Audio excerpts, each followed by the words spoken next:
A Nike employee or a former Nike employee who is making the rounds with a video that is now circulating the internet, talking about the situation involving Nike, Caitlin Clark, the slow play that they're doing, even doing so much to show how their stock is falling off the shelf.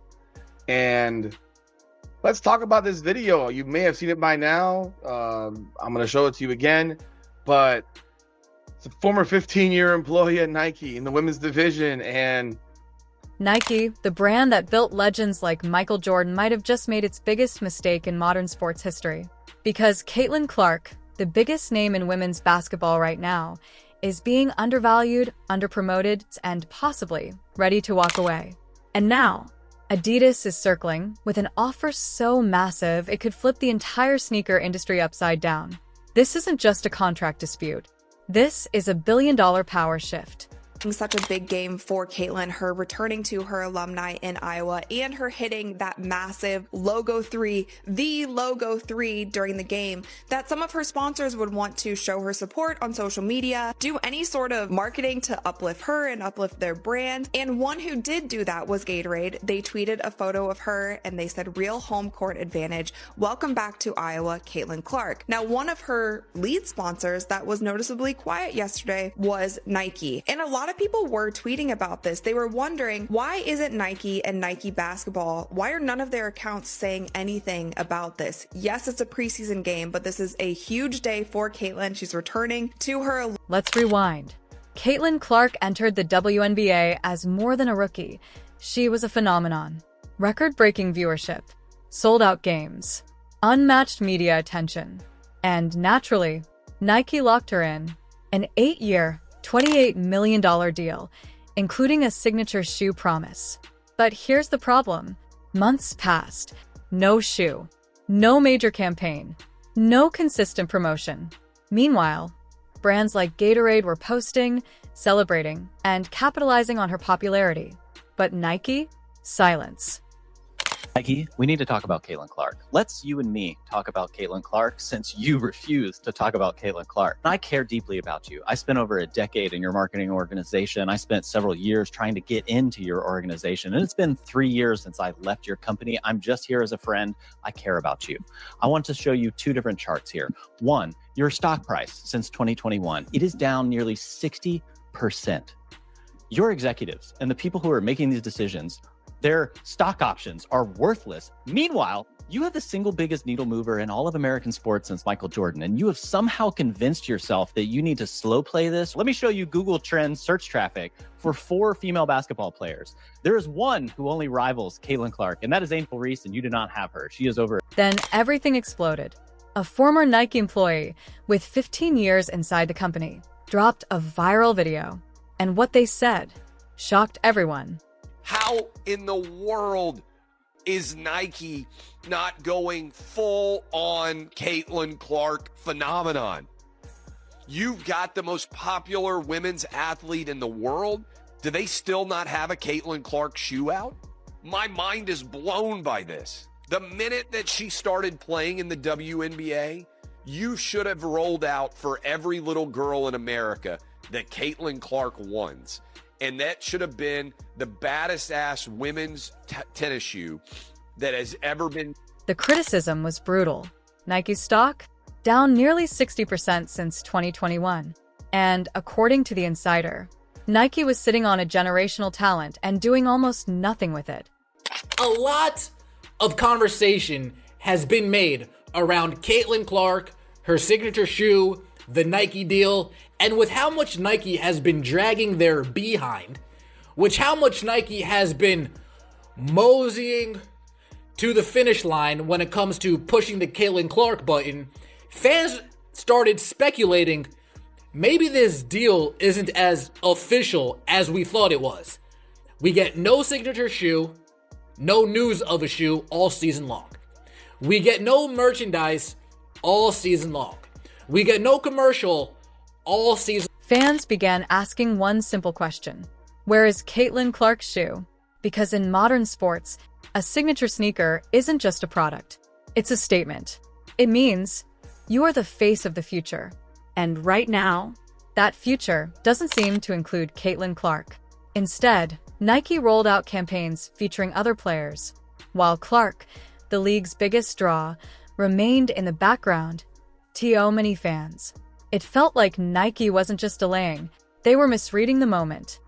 Caitlin Clark's Nike deal might be the worst endorsement deal in the history of professional sports. You guys remember this billboard that was put up in Iowa? Well, that's one of the last times that Nike has done anything for Caitlin Clark. They promoted her more in college than they have at all the entirety of the WNBA season. She signed an 8-year, $28 million deal with Nike that also included her own signature shoe, which honestly, looking at it now, $28 million for 8 years is an absolute steal for this superstar, when a player like Wemby's Nike deal was rumored to be over $100 million. Caitlin has not only had an incredible rookie season, but she has also transformed the WNBA. She became... And then, Adidas saw the opening. Reports began circulating.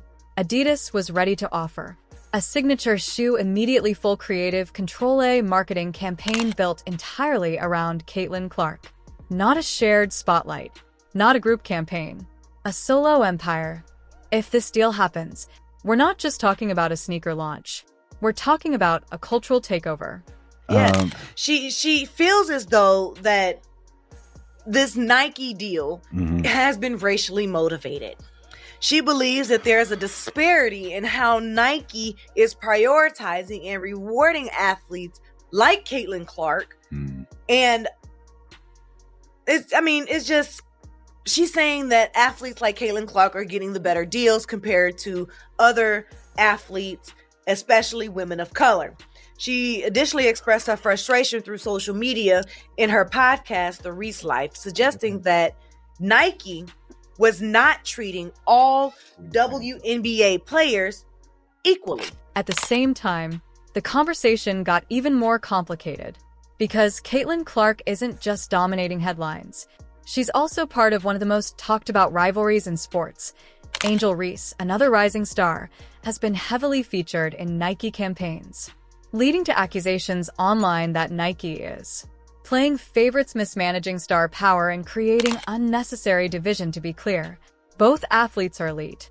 Both deserve recognition. But the debate isn't about talent. It's about marketing priorities. All season long, and it had people thinking to themselves, maybe this deal that we all thought was finished and signed and completed isn't as finished, signed, and completed as we thought. Or maybe they're renegotiating. Maybe Caitlin Clark on her end pulled back the reins, said, whoa, let's revisit this clause that I said if this doesn't get done in this amount of time, we need to revisit that. People were even speculating that. But today was the Nike quarterly call. Here's the truth most people aren't talking about. Caitlin Clark isn't just an athlete. She's a business engine. She drives TV ratings, ticket sales, merchandise, demand social media engagement, and, historically, brands that recognize this early win big. Just look at Michael Jordan and Nike.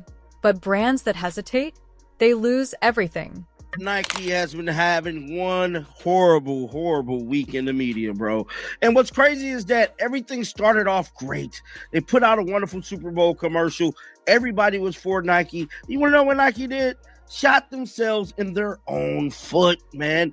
Everybody's weighing in on this situation. You know, they put out the wonderful Caitlin Clark commercial over the last weekend in the Super Bowl. Then the very next day, they messed up, put out another commercial. Didn't even mention Caitlin Clark's name at all. And then just yesterday, they re-edited the damn commercial and did a voiceover over it. Like, my goodness. If I was Nike, I'd just be quiet right now. So now the question becomes, does Caitlin Clark stay loyal to Nike? Or does she make the move that changes everything? Because if she signs with Adidas, it could trigger a massive shift in athlete endorsements, a new era for women's sports marketing, and possibly the biggest branding upset in decades. Hey, sports reporters, let's talk about Caitlin Clark and Nike. All right, now I got to thinking about yesterday's event, and that's what it was. This was a sporting event we witnessed yesterday afternoon between the Fever and the Brazil national team. You want to know why Caitlin Clark games are different, haters? It's because her games are an actual event that you appointment television. Nike built its empire by betting on greatness. But this time, they may have hesitated at the exact moment they needed to go all in. And if Caitlin Clark walks away, it won't just be a missed opportunity. It will be remembered as the moment Nike let the future slip through its fingers. Years. 2 years. The Asia Wilson sneaker was reportedly kept a secret. 2 years. While last year Nike's being drugged through the coals because Asia Wilson doesn't have a sneaker, yet people are screaming for Caitlin Clark to have a sneaker. And then they make it seem like they change course and Asia Wilson's going to get a sneaker first. But 2 years, a 2-year lie. That's what happened yesterday in the unveiling of the Asia Wilson sneaker by Nike, which had Cheryl. Do you think Caitlin Clark should stay with Nike or sign with Adidas? Comment below. And don't forget to subscribe for more deep dives into the biggest stories in sports. Right, if I recall. I mean, I could swear I remember that. And because of that, largely a lot of players didn't like Caitlin Clark very much last year. They had to teach her a lesson by absolutely fouling the ever-loving shit out of her. But let's talk about it. Welcome back, everyone, to another edition of Rudy's Rant, powered by Come On Now, the podcast. I'm your host, Rudy Rodriguez Shomont, aka Rudy the Hammer. This is where we talk facts over feelings. To all you who are back again, I appreciate y'all. Please be sure to like the video, leave a comment. And for those of you who are new, please be sure to pound that like button, subscribe to this channel, and leave a comment. Nike unveiled Asia Wilson sneaker. While the sneaker world debates contracts and endorsements, inside the league, players are watching closely. Because this isn't just about Caitlin Clark anymore. It's about how stars are valued. While the sneaker world debates contracts and endorsements, inside the league, players are watching closely. Because this isn't just about Caitlin Clark anymore. It's about how stars are valued. And that question might be the most dangerous part of this entire situation for Nike.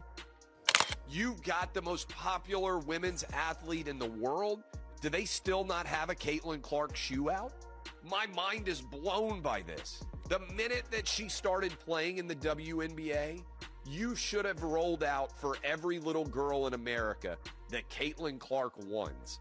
And that should have been the baddest ass women's tennis shoe that has ever been made in the history of Nike. How are you burying Caitlin Clark inside of a garbage ad, Nike, where you claim that the reason why women's athletes aren't successful is because of misogyny? What? Do you know men watch more women's athletics than women do? If misogyny actually existed, no male sports fans would watch women's sports, and they would be even less popular than they already are. Most Caitlin Clark fans are men. Then came the internet. And when the internet speaks, brands listen. Hashtag started trending. Hashtag release the Clark shoe. Hashtag Nike fumbled. Hashtag let her cook. Fans weren't just reacting. They were organizing. Threads analyzing Nike's strategy went viral. TikTok creators broke down endorsement numbers. YouTube channels, just like this one, began exposing the gap between Clark's impact and Nike's response. And suddenly, this wasn't just a sports story anymore. It became a PR crisis.